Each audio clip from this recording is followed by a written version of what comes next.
رمضان شہر الصیام، رمضان روزوں کا مہینہ بھی ہے۔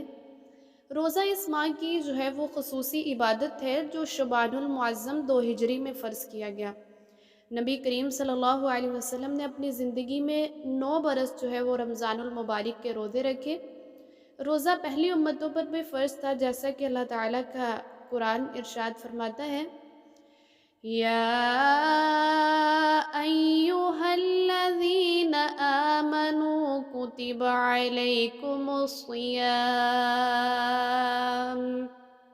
کما کتب علی الذین من قبلکم لعلکم تتقون۔ اے لوگو جو ایمان لائے ہو، تم پر روزے اسی طرح فرض کر دیے گئے جس طرح تم سے پہلے امتوں پر فرض تھے، تاکہ تم متقی بن جاؤ۔ تو روزہ رکھنے کا مقصد کیا ہے کہ لعلکم تتقون، تاکہ ہمارے اندر تقوی پیدا ہو جائے۔ اللہ کا قرآن ایک دوسری جگہ پر ارشاد فرماتا ہے، فَمَن شَهِدَ مِنكُمُ الشَّهْرَ فَلْيَصُمْهُ، پس تم میں سے جو اس مہینے کو پائے تو چاہیے کہ وہ اس کے روزے رکھیں۔ روزے کی فرضیت جو ہے وہ رسول اللہ صلی اللہ علیہ وسلم نے فرمایا کہ بنی الاسلام علی خمس، اسلام کی بنیاد 5 چیزوں پر ہے۔ شہادت ان لا الہ الا اللہ، کہ گواہی دینا کہ اللہ کے سوا کوئی معبود نہیں، وَأَنَّ مُحَمَّدًا عَبْدُهُ وَرَسُولُهُ، محمد صلی اللہ علیہ وسلم اللہ کے بندے اور اس کے رسول ہیں، وَإِقَامِ الصَّلَاةِ، نماز قائم کرنا، وَإِيتَاءِ الزَّكَاةِ، زکوٰۃ ادا کرنا، وَحَجِّ الْبَيْتِ، بیت اللہ کا حج کرنا، وَصَوْمُ رمضان، اور رمضان کے روزے رکھنا۔ تو اسلام کے ارکان میں سے ایک رکن رمضان کے روزے رکھنا یہ ہم پر فرض ہے۔ تو یہ روزہ فرض عبادت ہے، اس کے ساتھ ساتھ اس کے بے شمار جو ہے وہ فوائد ہیں، اجر و ثواب کمانے کے ذریعے سے بھی اور ہیلتھ کے اعتبار سے بھی۔ اجر و ثواب کمانے کے ذریعے کے اعتبار سے کچھ حدیث ہیں جس کے فوائد ہمارے سامنے ہیں کہ نمبر 1، روزہ جنت میں داخلے کا ذریعہ ہے۔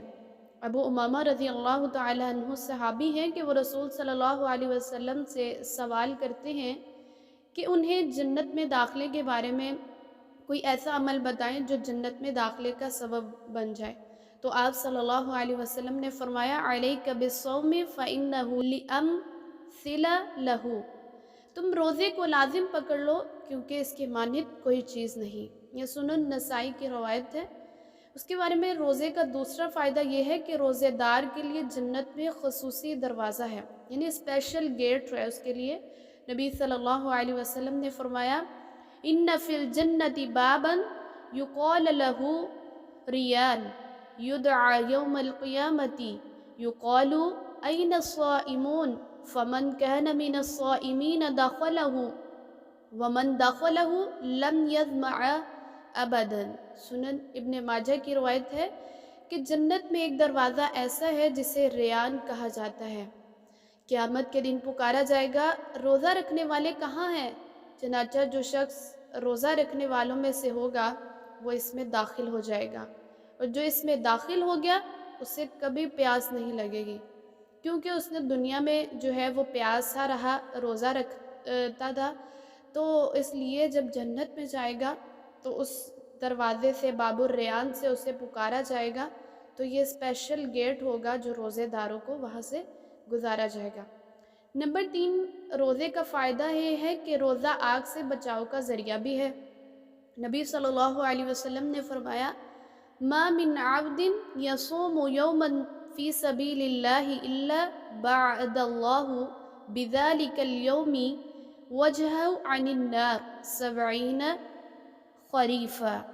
صحیح مسلم کی روایت ہے کہ جو شخص اللہ تعالیٰ کے راستے میں ایک دن کا روزہ رکھے گا، اللہ تعالیٰ اس کے بدلے میں اس کے چہرے کو آگ سے 70 سال کی مسافت پر رکھے گا کہ اس کو آگ جو ہے وہ نہیں چھوئے گی۔ اس کے بعد 3rd اس کا فائدہ ہے روزے کا کہ روزے دار کے منہ کی جو خوشبو ہے وہ نبی صلی اللہ علیہ وسلم نے فرمایا کہ والذی نفسی بیدہ لخلوف فم الصائم اطیب عند اللہ من ریح المسک۔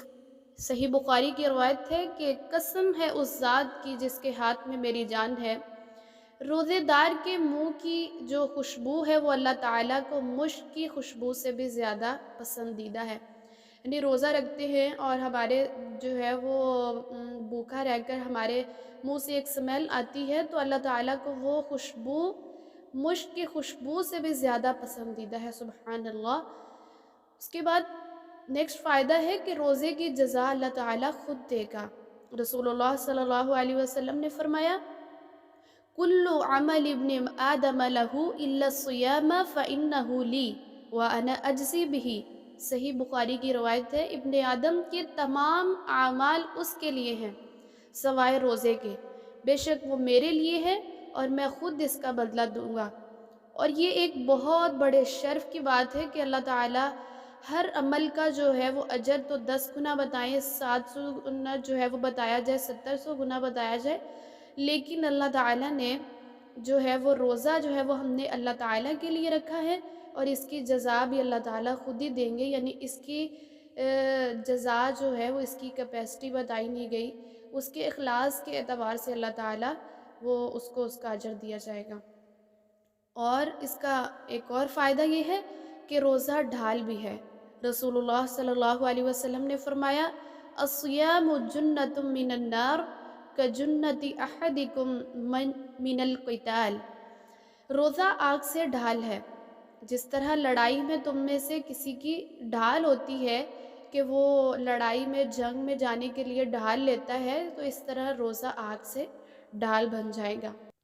روزہ جو ہے وہ رکھنے کی وجہ سے انسان بہت سے گناہوں سے بچ جاتا ہے اور جہنم سے جانے سے بچ جاتا ہے۔ روزے کا سیام کا ویسے معنی جو ہے یہ ہے رک جانا، یعنی کھانے پینے سے رک جانا اور بہت سے بری چیزوں سے رک جانا۔ روزہ جو ہے وہ کھانے پینے سے رکے رہنے کا نام نہیں بلکہ بری عادات کو چھوڑنے کا نام بھی ہے۔ امام ابن جوزی نے روزے کے 3 درجے بتائے ہیں کہ ایک ہوتا ہے عام روزہ۔ عام روزہ تو وہ ہوتا ہے کہ ہم خود کو پیٹ بھرنے اور شہوت سے روکے رکھیں، یہ ہوتا ہے عام روزہ۔ نمبر 2 خاص روزہ۔ خاص روزہ یہ ہے کہ نظر، زبان، ہاتھ، پاؤں، کان اور تمام اعضاء کو گناہ سے بچائے رکھے۔ اس کے بعد خاص الخاص روزہ، جو اسپیشل روزہ ہوتا ہے وہ یہ ہے کہ دل کو ردی خیالات اللہ تعالیٰ سے دور کرنے والے افکار سے پاک کریں اور اس کی یاد کے سوا ہر چیز سے رک جائیں۔ یعنی کثرت سے ہم اللہ تعالیٰ کو یاد کریں، ذکر کی کثرت کریں، زبان پر اللہ کا ذکر جاری رکھیں۔ اور کرنے کے کام کیا ہیں آج کے ہمارے اس بات سے کہ ہم نے صرف اللہ رب العزت کے لیے روزہ رکھنا ہے، اللہ کی رضا کے لیے، کیونکہ اگر ہم اللہ کے لیے روزہ رکھیں گے تو اللہ رب العزت ہی ہمیں اس کی جزا دیں گے اس کے اعتبار سے۔ روزے کو باطل کرنے والے کاموں سے بچیں کہ جو ہمارے روزے کو باطل کرتے ہیں، ایسی برائیوں سے بچا جائے۔ روزے کی حالت میں خاص طور پر اپنی زبان کی حفاظت کریں، گھر میں عبادت کے لیے ایک جگہ کو مقرر کر لیں تاکہ آپ کا وقت جو ہے وہ بچ جائے، وہاں پر آپ کا قرآن ہو، آپ کے اذکار ہوں، آپ کی کتابیں ہوں۔ تو اللہ رب العزت ہمیں اس رمضان المبارک کی گھڑیوں سے فوائد بھرپور حاصل کرنے کی توفیق عطا فرمائے۔ وآخر دعوانا ان الحمد للہ رب العالمین۔